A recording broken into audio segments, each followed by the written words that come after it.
and now you've got, now you've got the potential to swing the pendulum really far.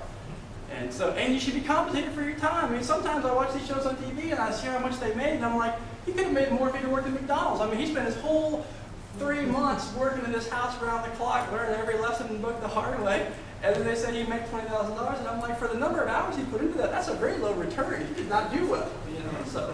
Yeah, that's what I want to mention. Yeah. The more you get into the heavy number, you spend more time on the project. So we learned early on that it's not about how much you're spending, like a dollar amount. A $20,000 rehab is something. I don't know what it is. I mean, I used to say I knew what a $20,000 rehab was. Now I don't. Now I have to know how big of a house is it.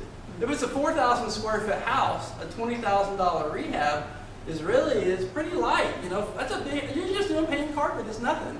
But if it's a 1,000 square foot house and you're doing $20,000 worth of work, I go, ooh, that's a lot of stuff. Like, that's pretty heavy. You might need the inspectors out there, and you're gonna, might be placing some, major systems. So anyway, it's all about dollar per square foot. Well, what's interesting is we were sitting there talking about this at lunch. I'm kind of actually go to the whiteboard because I actually don't do PowerPoints. I never do PowerPoints. I don't know why I just have an aversion to PowerPoints. But what's interesting is we were talking about this at lunch, and James and I both built some different calculators and some different tools to get us to the same number. I created an app for your phone and your iPad and your Android phone called a deal evaluator. It's all one word. He's got, I don't know if you've named yours yet, but we sort of collaborated on this one sort of spreadsheet. The interesting thing is that he's got this great tool. In fact, I'm actually using some of his tools when I evaluate properties as a lender, just because it's the type of stuff that James came up with is really, really great.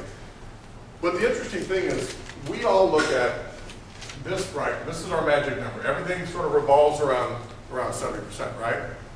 The interesting thing is, most people that get into real estate investing, and even some of them have been doing it for a while, tend to forget, and James was just touching on this, as he said, the quiet costs, the parts of the project that eat up the profits. Because we may be looking at a 70% of after repair value, which means we should be theoretically making 30%, right? But in reality, we're not.